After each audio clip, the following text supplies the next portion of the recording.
আমি আগে মুসলিম তোরে মানুষ, আগে আমি মুসলিম তোরে মানুষ, তোমার কিছু জন্য আমি বলছি সদস্য করে করার জন্য সাথে দেখা যায় বিদ্যালয় এখানে শয়ে শয়ে রাজনৈতিক বসবাস করছে শিক্ষক করার জন্য।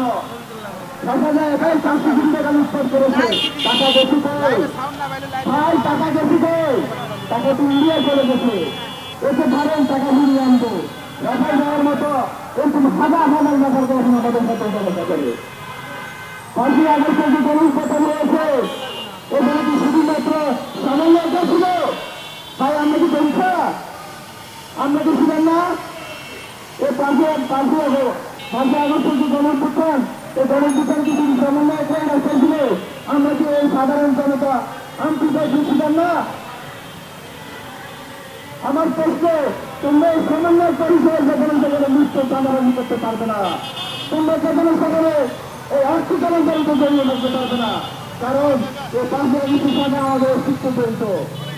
তোমরা এবারে হয়ে যাও, তোমাদের গুরুজন পালন করা যাচ্ছে না, যেখানে সেখান থেকে টাকা লুটপাট করে এখানে সেখানে মনে করে তথ্যিক চালাচ্ছে, তোমরা ভালো হয়ে যাও। অনুদান তাকে নিয়ে আমরা কোনো বিতর্ক করতে চাই না, কিন্তু অন্তর্বর্তী সরকারকে বুঝতে হবে এই ভারতের প্রেতাত্মা এবং শেখ হাসিনা প্রেতাত্মারা অন্তর্বর্তী সরকারের বিভিন্ন চেয়ারে বসে এই সরকারকে বিতর্কিত করার চেষ্টা করছে। আমরা নতুন করে বাংলাদেশের পরবর্তী আবির্ভাব দেখতে পাচ্ছি।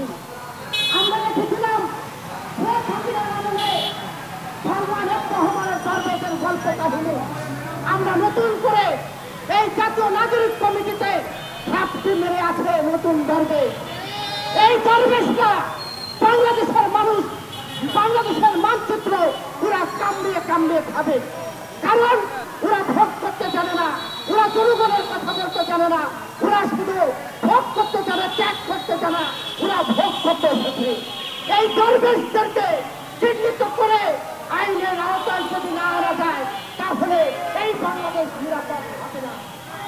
বন্ধুরা, এই দরবেশদের বিরুদ্ধে আমাদের আন্দোলন, এই রাখার রাহাতের বিরুদ্ধে আমাদের আন্দোলন। আমরা দেশ ও মানুষের পক্ষে কথা বলি, আমরা ত্যাগ করেছি, এখানে যারা আছি সকলেই কারাগারে ছিলাম, সকলেই রাষ্ট্রপতি ছিলাম, আমরা কোনো ভোট করতে আসিনি। আমরা এই দেশ মানচিত্র নিয়ে যারা ভোট করবো তাদের বিরুদ্ধে আমাদের আন্দোলন। সকলকে ধন্যবাদ জানিয়ে আমি আমার কথা শেষ করছি। তাদের ফটোকপি বাংলাদেশ থেকে খেতে চাচ্ছে। আমি বলতে চাই ওই টাটার দলকে চিপে কেটে দিয়ে এই বাংলাদেশে এমন দৃষ্টান্ত উপস্থাপন করতে হবে যেন বাংলাদেশে